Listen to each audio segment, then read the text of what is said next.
हूं जय श्री नागदा। तो भैया ये तय हो गया कि इस देश में लोग अपनी राजनीतिक रोटियां सेकने के लिए किसी भी हद तक जा सकते हैं, लेकिन एक बार अपनी राजनीति चमकी तो फिर तू कौन मैं कौन। जी हाँ, ये बात मैं इसलिए कह रही हूं क्योंकि 1 साल पहले हुए देवराज हत्याकांड आपको याद होगा और इसके बारे में एक बार फिर चर्चा छिड़ गई है। क्योंकि 1 साल पूरा हुआ है इस दुखद हादसे को, तो घर वालों पर क्या बीत रही है ये पूछना या सोचना भी बेमानी है, क्योंकि उस माँ बाप का दर्द ही कोई क्या ही समझ पाएगा जिसका बच्चा उनसे छिन गया। पल पल उसकी याद कैसे तिल तिल मारती है ये आप और हम शायद अंदाजा भर भी नहीं लगा सकते। यादें तो हमेशा रहेगी ही, उनका दर्द हम कम नहीं कर सकते कुछ भी कर लें, लेकिन उस वक्त बड़ी बड़ी बातें करने वाले नेता आजकल कहाँ है। उस मुआवजे का क्या हुआ जो उस वक्त बढ़ चढ़कर बोल दिया गया, लेकिन क्या देवराज के परिवार को वो मुआवजा राशि मिल पाई है? जी नहीं। 51 लाख की राशि की घोषणा उस वक्त हुई, 31 लाख रुपए दिए गए। एक बूथ सहेलियों के बाड़ी रोड पर देवराज के पिता को लगा कर दिया गया जहां वो अपनी जूतों की दुकान चलाते हैं, लेकिन बचा 20 लाख के मुआवजे को लेकर उनकी चप्पलें घिस गई हैं। 1 साल बाद भी 51 लाख के मुआवजे की आस अधूरी ही है। न्याय मिलने की बात करें तो आरोपी के पिता को जमानत हो चुकी है। पूरे साल में 4 से 5 पेशियां हुई है।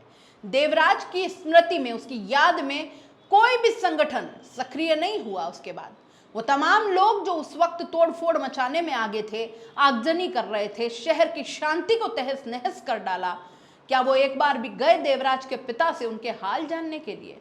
उनका बकाया पैसा दिलवाने में क्या उनकी मदद की?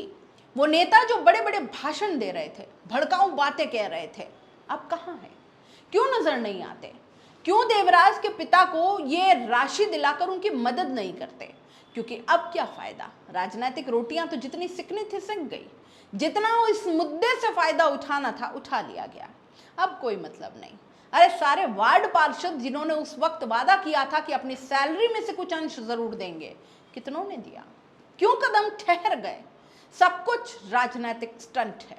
रात गई बात गई, पर उन माँ बाप का क्या, उस परिवार का क्या? बस शहर का माहौल खराब करना हो तो अभी सब के सब आ जाएंगे, लेकिन न्याय कोई नहीं दिलवाता, मुआवजा कोई नहीं दिलवाता। कन्हैयालाल हत्याकांड में ऐसा नहीं हुआ था। वहां तुरंत मुआवजा मिला, नौकरी भी मिली। जितना बड़ा बवाल उतना बड़ा मुआवजा, उतनी जल्दी कार्रवाई, लेकिन फिर भी न कन्हैया के हत्यारों को सजा मिली, उल्टा 2 की जमानत और हो गई। फिल्म चली नहीं, कोई देखने जा नहीं रहा। देवराज को न्याय का इंतजार है, मुआवजा आधा अधूरा मिला। और कन्हैया के गवाह राजकुमार शर्मा की स्थिति भी किसी से छिपी नहीं है। मदद की गुहार लगाते लगाते थक गई उनकी पत्नी पुष्पा, लेकिन कोई नेता जाकर वहां फटकता नहीं है, कोई संगठन का व्यक्ति वहां जाकर खड़ा नहीं रहता।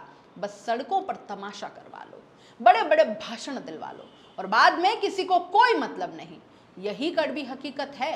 हिंदू मुस्लिम के नाम पर शहर में दंगा फसाद कर डालो, तोड़फोड़ मचा दो, शहर को आग लगा दो, निर्दोष लोग उस सजा को भुगतते रहें और ये नेता अपने घर में मस्त खाना दबा के एसी चलाकर सोते हैं। ये सच्चाई है।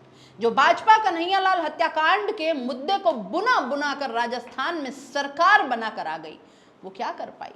क्या हुआ? कन्हैया के हत्यारों को फांसी हो गई। उनके बेटे आज भी न्याय की आस में जी रहे हैं। देवराज के माता पिता भी इसी आस में हैं। इसीलिए हर बार कहती हूं, नेताओं की भाषणबाजियों में ना आओ। इनका काम है किसी भी मुद्दे को लपकना, राजनीतिक फायदा उठाना और गायब हो जाना, चुनावों में फिर मुद्दे को हवा देना और सत्ता पाकर बैठ जाना। बस बाकी आप जानो, आपका काम जाने। बहरहाल उम्मीद करते हैं कन्हैया और देवराज के परिवार को जल्द न्याय मिले, सरकार की बताई मुआवजा राशि समय पर इनको मिले, ताकि दर्द तो इनका कम नहीं होगा, लेकिन जख्मों पर कुछ मरहम ही लग जाएगा।